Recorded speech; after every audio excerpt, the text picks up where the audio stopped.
boleh dijelaskan tadi soal persidangan terkait saya menghadirkan salah satu wartawan begitu Bang. Di mana Bang Rasman mengatakan ya tidak semudah itu sebenarnya menghadirkan wartawan di persidangan, menyayangkannya seperti itu Bang. Iya. Sebenarnya prosedur untuk mendatangkan wartawan untuk ke persidangan seperti apa sih Bang, menjadi saksi begitu Bang? Jadi gini, wartawan itu kan profesi. Kemudian kalau yang dipanggil kan subjek hukum. Jadi sebenarnya siapapun yang dipanggil sebagai saksi di persidangan itu boleh-boleh aja. Jadi asalkan bersedia gitu. Jadi ada saksi yang memang wajib dipanggil untuk datang. Kemudian ada saksi yang dipanggil datang boleh, nggak datang boleh juga gitu. Tergantung kepentingannya juga sama profesi juga gitu kan. Jadi kalau si yang bersangkutan bersedia dipanggil ya nggak ada persoalan. Jadi dan siapapun yang dipanggil sebagai saksi nggak ada persoalan. Tapi berarti boleh punya hak untuk menolak juga Bang? Ada hak untuk menolak kalau wartawan, kadang profesinya dia kan memberitakan, jadi dia boleh punya hak untuk menolak kalau si yang bersangkutan bilang jangan saya deh. Nah itu tuh boleh-boleh saja juga. Gitu. Jadi ada aturan-aturan karena kan kalau wartawan itu kan jurnalis itu terkait sama undang-undang pers kan, jadi tentunya dia punya hak untuk menolak. Tapi kalau dia bersedia nggak ada persoalan. Gitu.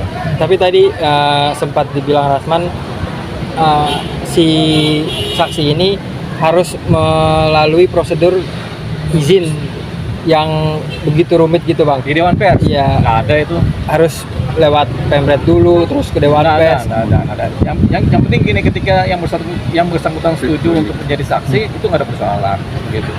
Yang agak rumit itu kalau notaris, karena terkait dengan catatan-catatan hukum kan, itu yang agak rumit sehingga harus ada izin dari catatan notaris. Karena itu terkait profesi yang sangat hati-hati berdasarkan perintah negara kan. Kalau wartawan itu sama kayak profesi guru, sama kayak profesi wartawan juga, dan itu tuh nggak ada persoalan. Yang penting yang bersangkutan bersedia itu nggak ada persoalan. Jadi nggak perlu harus izin Dewan Pers, karena di Indonesia ini ada banyak sekali organisasi pers, gitu, jadi nggak perlu izin. Jadi bukan berarti ada main di belakang ketika kehadiran saksi? Anda. Saksi ini kan tentu karena dia tentunya pro justisia ya, karena dipanggil oleh hukum, dipanggil polisi dia datang, dipanggil kejaksaan dia datang, dipanggil untuk sidang juga dia datang, berarti kan dia patuh sama hukum sebagai saksi. Karena ada aturan juga, barang siapa dipanggil sebagai saksi wajib menghadiri apa yang disebut sebagai saksi kan, baik di persidangan maupun di penyidikan.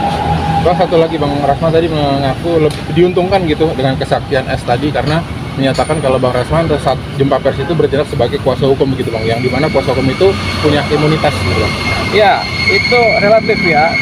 Kuasa hukum itu tentu punya imunitas kalau dia menjalankan pekerjaan misalnya dalam persidangan, dalam proses penyidikan begitu. Tapi tidak serta-merta kemudian semua tindakan dia menjadi imunitas karena sebagai kuasa hukum. Ada juga kuasa hukum yang melanggar hukum kan, karena melakukan pekerjaannya banyak dan banyak yang disidang juga. Jadi ya serta-merta itu tergantung posisi-posisi apa yang dijalankan, apa-apa yang dikatakan dan apa yang dilakukan gitu. Kalau yang dilakukan sebagai kuasa hukum melanggar hukum ya pasti dihukum.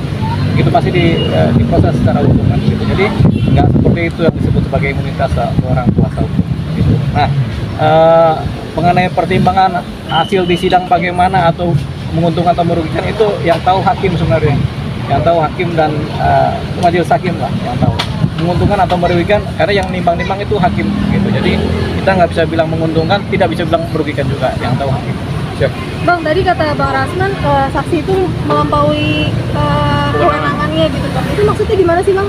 Saksi itu kan menyatakan apa yang terjadi, fakta-fakta yang terjadi. Jadi nggak ada melampaui kewenangannya. Saksi ya saksi gitu. Saksi itu nggak pernah cerita mengenai melampaui kewenangan sebagai saksi atau apa, nggak ada. Jadi saksi itu yang penting menyatakan apa yang disampaikan berdasarkan fakta-fakta yang dialami, itulah saksi gitu.